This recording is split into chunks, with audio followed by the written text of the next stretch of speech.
You've been told your whole life that empathy is a virtue. The more you feel for others, the better person you are. The more you absorb their pain, carry their weight, sacrifice your own needs for their comfort, the more you deserve to be called kind, good, human in the fullest sense of the word. Nobody ever told you there was a point where it becomes a trap. Not a trap set by other people necessarily, a trap you walk into willingly, even proudly, because every step deeper into it feels like love, feels like goodness, feels like being the kind of person you were always supposed to be. Until one day you look up and realize you've been so busy feeling everyone else's feelings that you've completely lost track of your own.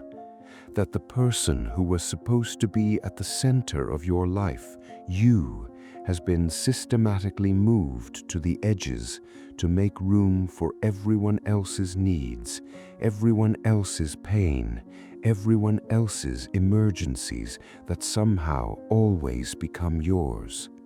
This is not a video against empathy. Real empathy, the genuine, grounded ability to understand and connect with other people's experience, is one of the most valuable qualities a human being can have. What this video is about is something different, something that wears empathy's face but functions in the actual lived experience of the person practicing it, more like a slow dissolving of the self. Nietzsche called excessive, undiscriminating, boundaryless compassion a form of weakness disguised as strength. He was harsh about it, deliberately, provocatively harsh. And if you can get past the harshness to what he was actually pointing at, you'll find something genuinely important about the difference between love that builds and love that erodes, between caring that comes from genuine strength and caring that comes from the inability to tolerate someone else's discomfort, which is not quite the same thing as caring at all. Let's look at what's actually happening. There is a specific experience that people with very high empathy know intimately. You walk into a room and you feel the emotional weather immediately. Someone is tense, you tense. Someone is sad, something in you contracts. Someone is anxious, your chest does the thing it does. You absorb the room's emotional state the way a sponge absorbs water, and you do it automatically, without deciding to, without being asked. And then, and this is the part that gets called virtue, you try to fix it. You try to make the tense person relaxed, the sad person less sad, the anxious person calmer. You redirect conversations, smooth over conflicts, absorb criticism that wasn't meant for you, take on tasks that weren't yours to take. You make yourself smaller so others can feel more comfortable. You give and give and give, not because you have an infinite supply, but because the alternative, sitting with someone else's pain without immediately moving to resolve it, feels almost physically unbearable. Here's what Nietzsche would want you to notice about this. The unbearability is the signal. When you cannot tolerate someone else's discomfort, when their pain creates such urgency in you that you must immediately act to relieve it, you are not primarily responding to them. You are responding to your own experience of their pain. The empathy has become about your discomfort, not their need. And a response that is fundamentally about your discomfort is not, at its root, about them at all. This is not a comfortable thing to hear. It is also one of the most clarifying things available to someone trapped in the pattern of excessive empathy, because it reframes the question from "how do I be more caring" to "whose needs am I actually responding to right now?" The person who absorbs other people's pain and frantically works to relieve it is not necessarily more loving than the person who sits quietly with someone in their difficulty without rushing to fix it.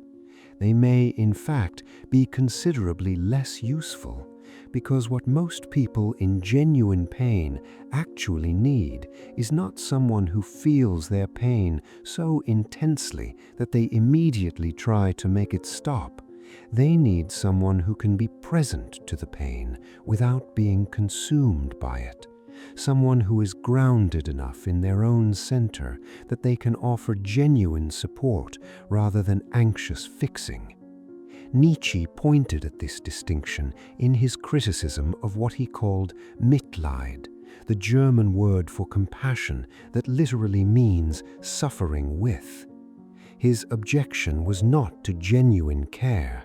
It was to the specific form of compassion that requires the suffering of the compassionate person in order to function, that is organized around the feeling of pain with rather than the effective response to pain, that prioritizes the emotional experience of caring over the actual utility of the care provided. The person drowning in Mitleid, in his analysis, is not primarily helping the other person. They are drowning alongside them, and two drowning people are considerably less useful than one grounded person and one person being helped. The exit from this pattern is not to feel less. It is to develop what might be called empathic distance. Not coldness, not indifference, but the capacity to understand someone's experience without being consumed by it, to care about their pain without needing it to stop immediately for you to be okay, to be genuinely present to their difficulty without making their difficulty your emergency. That capacity, which requires considerable internal work to develop, is actually more loving, not less, because it produces someone who can actually help rather than someone who needs to be helped themselves. Here is the thing about the pattern of excessive empathy that is most difficult to say and most important to hear. It is not always or even primarily about love.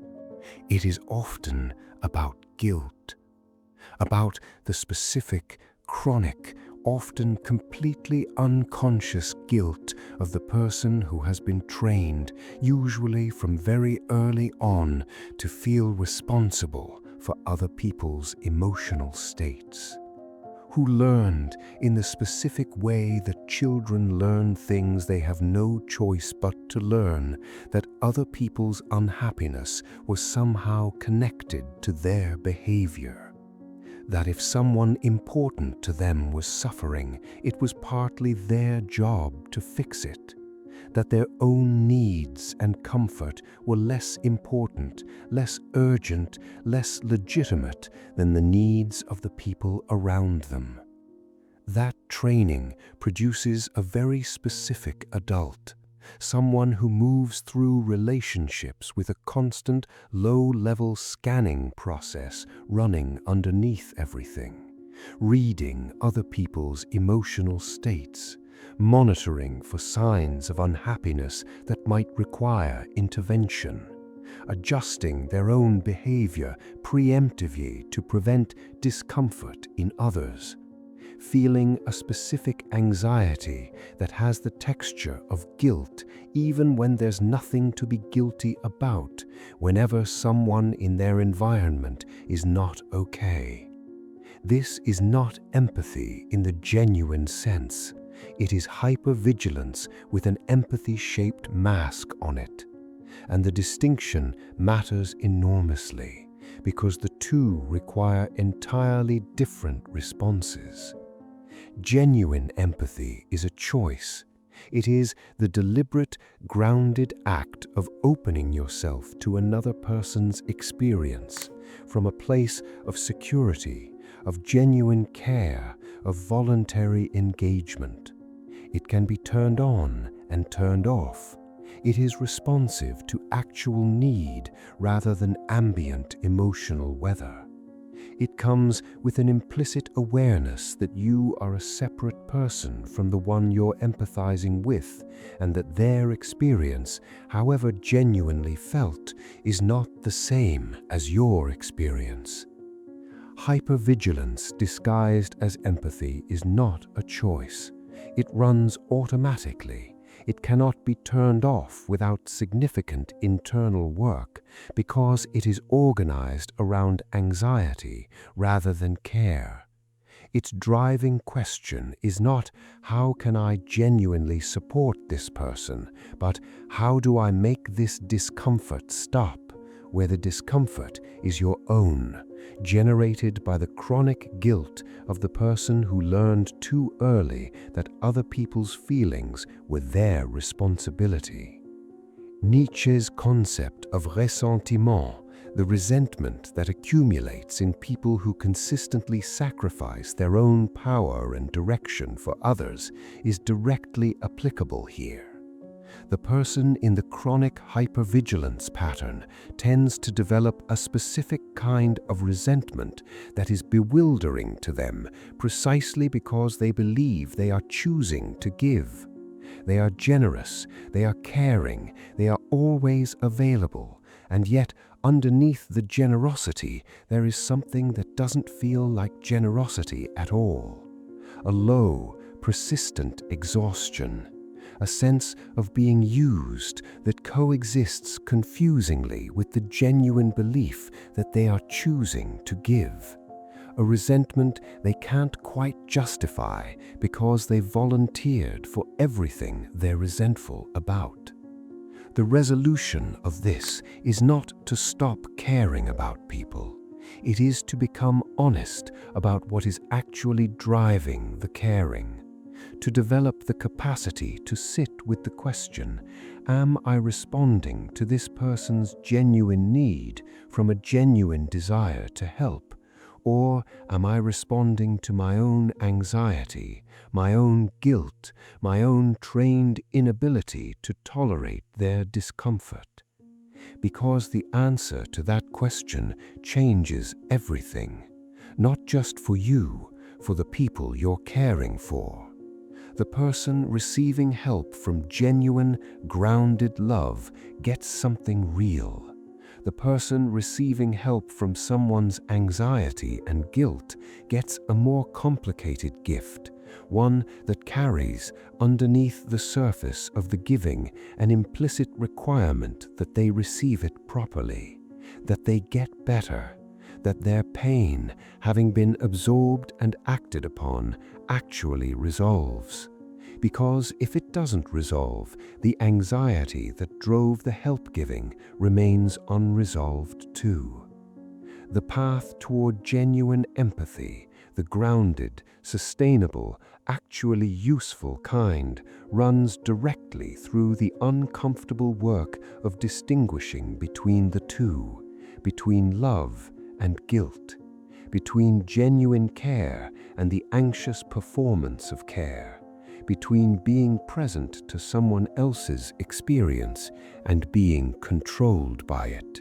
Every conversation about excessive empathy arrives at this point, the one that sounds like a cliché because it's been said so many times, and that is said so many times because it is so consistently, universally, and profoundly true. You cannot give from a place of depletion.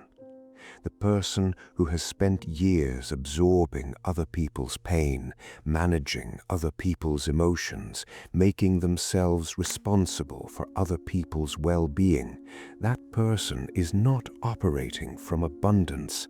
They are operating from a reserve that has been drawn down slowly and consistently without adequate replenishment.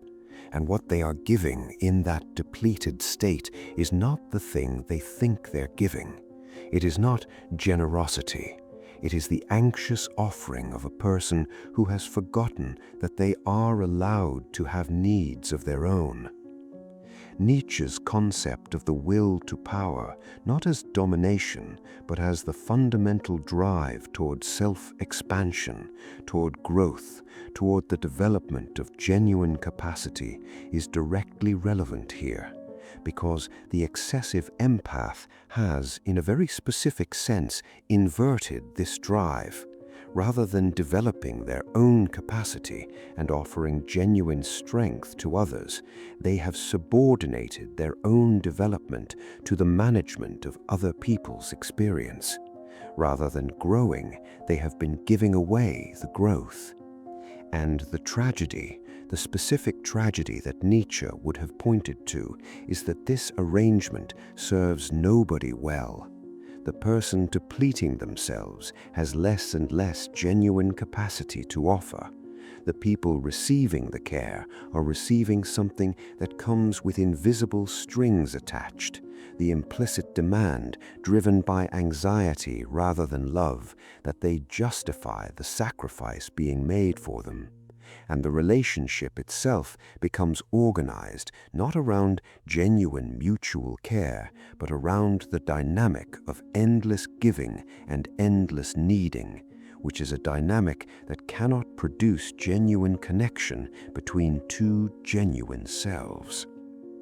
The alternative, the thing that requires genuinely difficult internal work to arrive at, is the development of what might be called compassionate boundaries, not walls, not the withdrawal of care, the specific capacity to be genuinely caring and genuinely boundaried simultaneously, to be able to say, I see your pain, I care about your pain, and I am not available to absorb it indefinitely. I am not responsible for making it stop. I can be present with you in it, and I cannot let it become the organizing principle of my life. This feels to the person deeply embedded in the excessive empathy pattern like cruelty, like abandonment, like the betrayal of everything they believe about love. And working through that feeling, discovering slowly and through genuine experience rather than intellectual persuasion that a boundary is not a withdrawal of love, but a condition of sustainable love, is the core of what recovery from the compassion trap actually involves. Nietzsche pointed toward something he called genuine strength, not the performance of strength, not hardness or indifference or the contempt for weakness that his philosophy is sometimes misread as advocating. Genuine strength, the kind that comes from a person who has done the internal work of knowing their own center, who has developed the capacity to be genuinely present to difficulty, their own and others, without being consumed by it, who can care deeply and deliberately rather than anxiously and automatically. That person, the one with genuine strength, genuine groundedness, genuine care that comes from abundance rather than depletion, is actually capable of love in the fullest sense, not the managed, anxious, boundaryless version that exhausts the giver and creates dependence in the receiver, the real thing, the kind that is sustainable, mutual, growth-producing rather than growth-consuming. Getting there requires the willingness to disappoint people occasionally, on purpose, to allow other people's pain without rushing to fix it, to say no from a place of genuine self-knowledge rather than scarcity, to recognize that your needs are as legitimate as anyone else's, not more important, not more urgent, but not less either. To stop performing endless availability and start offering genuine presence, which is a smaller, more honest, considerably more valuable thing. The compassion trap is not a flaw in people who fall into it. It is usually the product of something that was once genuinely adaptive, a sensitivity, a capacity for attunement, a real ability to feel what others feel, that has grown through time and through the specific conditions of certain kinds of relationships and environments beyond its useful boundaries. Recognizing the trap does not mean abandoning the sensitivity. It means developing the internal structure that allows the sensitivity to function as the asset it genuinely is, rather than the liability it has become. Nietzsche's invitation, underneath all the philosophical intensity and deliberate provocation, is to become genuinely strong, not hard, not indifferent, not the person who has armored themselves against feeling in order to function, the person who has developed such genuine rootedness in their own center that they can feel fully, including other people's pain, without losing themselves in it. That is the goal. Not less empathy, better empathy. The grounded, boundaried, sustainable, genuinely useful kind that comes from a person who has actually taken care of themselves well enough to have something real to offer. You cannot love well from a place of self-abandonment, and you cannot build genuine connection from the anxious, guilt-driven, boundaryless performance of care that the compassion trap produces. The most loving thing you can do for the people you care about and for yourself is to become genuinely strong, present, grounded, boundaried, not despite your empathy, through the disciplined and honest development of it.